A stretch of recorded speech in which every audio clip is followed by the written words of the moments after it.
Chapter 13, we talk about the overall audit strategy. So, the first thing it talks about is the different types of tests that the auditor can use. So, we have two different types. So, we're going to talk about our tests of controls, which those tests are basically going to look at the internal control structure of the client and just make sure that those procedures are operating as they were expected to operate or as the client indicated that they should operate.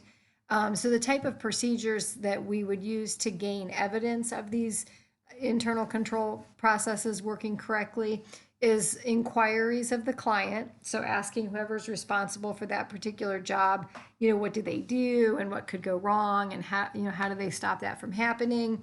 They can examine documents. So like an example would be tracing a shipping document to an invoice, or if you're in like accounts payable, tracing like a purchase order to a bill of lading to an invoice from the vendor, and then to a check. So something along those lines. They can observe the control activities. So if there's specific things that they say they're doing. So again, an example like they're handling cash. So who's handling it? Is it the receptionist who's opening the mail and has the checks and prepares a list and takes it to the bank? And then it goes over into accounting and that person records it. So there's that segregation of or that separation or segregation of duties. So the person who's handling the cash isn't making the recording, or same like with inventory, the person who's stocking the shelves and double checking that the inventory came in is not the person who's then making payments and recording the inventory transactions in the general ledger. So just kind of observing that some of those things are actually happening. Then they can do reperformance, where they actually walk through an entire transaction to gain an understanding of how the process actually plays out. Then our next type is our substantive tests of the transactions. So these are going to look at any financial statement transaction and see, is it correct and is it accurate?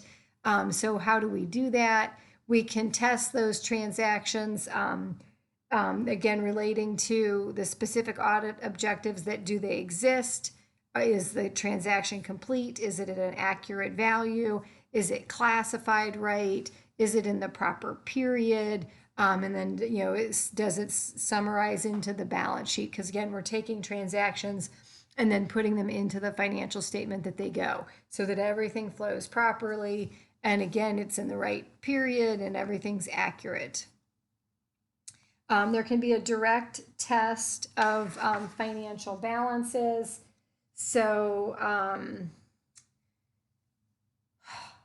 I'm thinking like I'm gonna try to find an example, but let's say like a confirmation of an accounts receivable. So you're actually going to verify, or a confirmation to a bank balance, something like that, where you're going to directly test those balances that are showing up in the balance sheet. And then analytical procedures are always just kind of looking through the financial statements to look for anything that's like a significant change, or, does it increase or decrease over prior years? Is it a significant difference to what we had anticipated or what the client had planned for? All those things are going to make things that would jump out at us and make us want to take it to the next step to get more evidence. So again, I kind of jumped ahead there, but those are the analytical procedures. Again, looking through for reasonableness, looking at those actual results to prior years or to plans that the client again has prepared.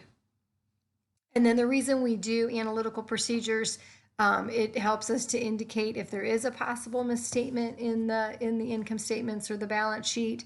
It can reduce our detailed substantive tests. If we can run through those analytical procedures and feel fairly confident that all of the numbers seem reasonable, then we can reduce some tests that we may have to do. If there were, again, like I said, things that jumped out, that's going to say, okay, we got to do some additional testing because now we're not very comfortable with that particular line item of the balance sheet or the income statement. These analytical procedures can help the audit team get an understanding of the client's business. And then also they always have to look at it from a going concern standpoint.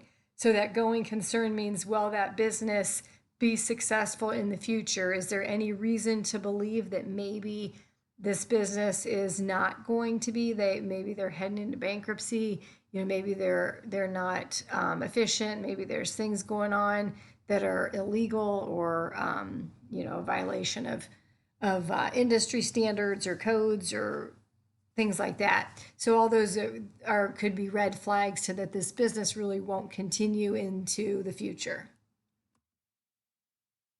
Okay, then our tests of details of balances. Again, we're testing amounts on the general ledger that then end up on our balance sheet, and we're going to go back and test those. So I kind of was looking for examples on a prior slide, but here's are some examples. So we can confirm our accounts receivable balances. So by confirming those, what we do is we mail out a confirmation to the customer to say, hey, as of December 31st, this company shows that you have these 3 invoices outstanding, and then do you confirm that that's true? So then they look in their records and say, yes, that's true. They sign it and they send it back. If it's not true, they would, there'd be a spot on there that they could say what is missing or what's on there that shouldn't be.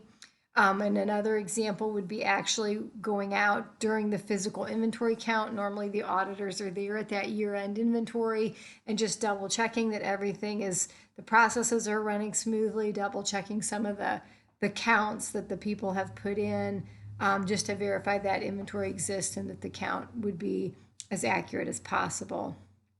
So they're basically just testing the support of those balance sheet accounts. And then this really kind of goes to all 5 types of testings. We can use data analytics in all of those areas. So data analytics, again, helps us to reduce the amount of evidence that we need to require. So and it's a fairly cost-efficient way to do that. So they can use data analytics throughout all of their testing, and they normally do. So then we're selecting what type of test are we going to perform. So we got to consider what evidence we would need to actually, what the account that we're testing requires. So if we're looking at like the details of balances, so like those accounts receivable balances, inventory, cash, those are going to have more evidence. So like confirmations of those balances with the customers or with the banks, physical examination of that inventory account like we just talked about. So those are going to require different types of testing and maybe more significant testing. Inquiries, inspection, and re-performance are commonly used tests that can be used in details of the balances or of the transactions. So that can be used in either of those types of audits. Then the auditor, again, needs to be cost efficient. So they need to look at how much cost is associated with this type of test, and then, again, be as efficient as possible. Sometimes you have to have those tests to get a comfortable level, especially if there's a lower risk level that you're willing to take. But sometimes maybe you're fairly comfortable with this client. You've been doing them for years and years. You've done your analytical procedures, nothing looks out of line. You know what I mean? Then you can kind of look to say, well, where can we be the most cost efficient? So analytical procedures are less costly than others. Again, it just takes the auditor, kind of using some spreadsheets and crunching some numbers to get what's our differences between this year and last year, what's our difference between our current results versus our planned results, maybe a comparison to industry standards. All those things are fairly easy to do. Inquiry also, it takes the auditor's time to go talk to the client, but again, not a lot of extra costs involved in having that conversation because normally the auditors are on the client's location when they're conducting the year-end audit. Substantive, I can't even say it, I'm sorry. That testing is the most costly, or it's more costly. And then our test of detail of balances are the most costly. So those tests of detail of balances is like what we listed up here, when we've got to confirm it with the bank or we've got to confirm it with the customers. Sometimes we even confirm things with like the attorney's offices that are dealing with this client, or then going and taking a physical examination. So think of large companies that their inventories are spread across the country. we may have to send auditors out to those different locations to be involved in those counts. So all of those can definitely be more costly to administer. Then they talk about the relationships between the tests. So we've got our test of controls and our substantive tests. There, I said it right that time. So those can be done together, the test of control and the substantive tests. The exception in the test of the controls would be if there was an indication, that's going to be an indication of a problem. So if we were running through our test of their control procedures and hey, something flagged, so we couldn't trace the shipping document to the invoice, or something along those lines. That could be an indication that there's a problem with those internal control procedures, and again, may make us have to perform more tests. If we run into an exception in the substantive tests, that could be a possibility of a misstatement. So then you don't know, is it material at that point? But again, if you find that misstatement, you're probably going to have to take it a little bit further and then, of course, do a little more testing to uncover what really could be happening. Analytical procedures and substantive tests. So by performing these analytical procedures, the auditor may feel that the chance for misstatement is minimal. And if they feel like everything looks like running through all those analytical procedures that I talked about, everything looks pretty much in line, then they could reduce their substantive tests. They're going to feel like they'll be willing to assume a little more risk. They feel like the internal controls and the accounts, everything's kind of what it is expected to be, and there's nothing really out of line. The trade-off of tests of controls and substantive tests. So the audit should perform extended tests of controls on those controls which they're planning on relying on. So if they are thinking, well, we feel real comfortable with their shipping process or their inventory control process, and then if they can say that, if they can do a pretty extensive test of controls and feel like, hey, everything is running really to the T in the shipping department, then that can reduce their substantive testing later on. So they're gonna rely more heavily on those controls that are operating in place to reduce the substantive tests. If the auditor feels like, okay, now I've really looked into these test of controls and I don't think they're reliable, then we're going to have to do more substantive testing just to make sure that the numbers are accurate and that the financial statements are free from material misstatement. So if they can rely more on those test of controls, they can reduce substantive testing. If they find out they cannot rely due to these, errors in the test of controls or things that came up, then they're going to have to do more substantive testing. So the design tests for the audit program, which again is kind of, what different types of evidence they're going to look for. So we've got test of controls where, the auditor is going to verify all approvals for any purchases over $10,000. So they're going to look at the procedures in place for any material type transactions. And then again, if they can see that all those are running like they're supposed to or they're outlined to run, then that can reduce their substantive tests in that area. So then the substantive tests of the transactions is when the auditor is actually going to trace transactions through the system. So start with the sales invoice, take it into the sales account, and then take that sales account into the financial statements, the income statement, and make sure everything kind of ticks and ties. They can do analytical procedures, again, like I talked about in the prior slides, where they're just testing for reasonableness, looking at all of their numbers, comparing them to prior year, comparing them to plan, comparing them possibly to industry standards, just to see if anything looks out of line. And then they could also do tests of details of balances, like confirmation of accounts receivable, confirmation of bank accounts, observation of the physical inventory taking. Those are all examples of the tests of details of balances. Then here's a couple, I think both of the next two slides kind of have the charts from the textbook. So when we're dealing with our test of controls and our substantive tests of transactions, The goal is to understand the internal control structure because that's what it's a test of. It's a test of the company's internal control structure as they have, outlined it for the audit team. Then as they understand it, then they can assess their level of risk associated with that internal controls. So they may say, hey, we have a high risk tolerance because we believe the internal control structures are working great. If we don't think they are, maybe we've got a lower risk tolerance.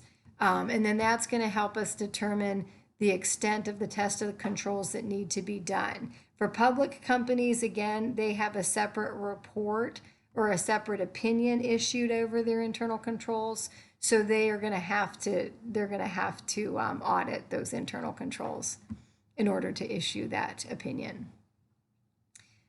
So then down here, then we've got, they're going to design what test of controls and substantive test of transactions that will help meet their transaction related audit objectives.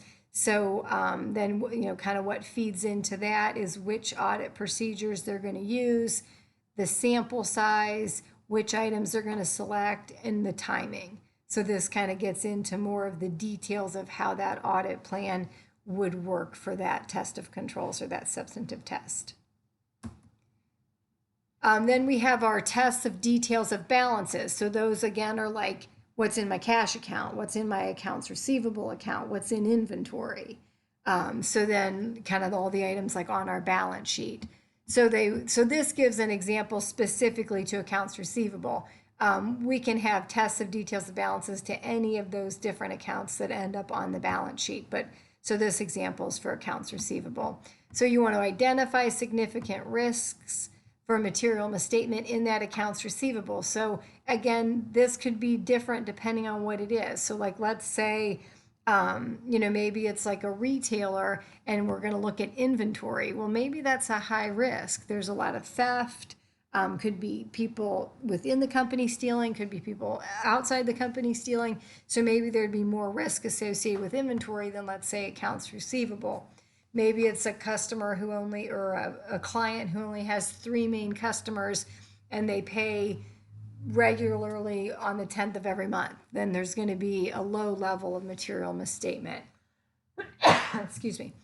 If it was a client that had a ton of different customers and some of them are over 90 days and some of them are current and you got a whole mixed bag, you're going to have a little higher risk. So again, it'll depend on the company and depend on the account.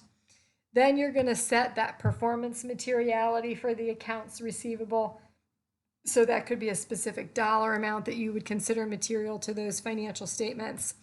Assess the control risk in the sales and the collection cycle, design and perform tests of those controls and those substantive tests for the transactions that are in that sales collection cycle. So see if you can get comfortable with how the internal control processes are working and are they effective and actually controlling what's going on in that sales area.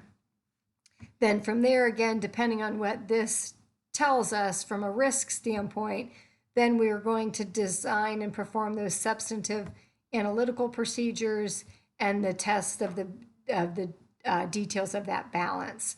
So again, then the details would be like which particular audit procedures are we going to use? Are we going to confirm the balances? Are we going to do a transaction walkthrough? Are we going to do inquiries? Whatever those particular procedures are, what's our sample size? Which items are we going to select? And again, the timing to make sure, we're catching the items at the end of the year that end up on our balance sheet. Okay, so then a summary of that audit process in total from start to finish. So we've got our first phase is planning and designing the audit. Then our second phase, we're going to perform the test of controls and the substantive test of transactions. So that's going to help us feel comfortable with the control risk. Are their internal control processes working well or not working well? And then is that going to support the correctness of those financial transactions? Again, if our initial testing says yes, it is, it can reduce future tests. If it's not, it's going to increase those future tests. Then phase three will will perform analytical procedures of the balance sheet and the income statement. And then we'll do our test of details of balances. So possibly, again, that's going to be observation of inventory counts, confirmations of accounts receivables or cash accounts, confirmations of liabilities that are owed to vendors, maybe going actually out with a fixed asset listing and find those assets actually in the plant somewhere, assuming they're all kind of numbered or have serial tags or whatever on them. So those are the kind of things that we can actually test the details of those balances.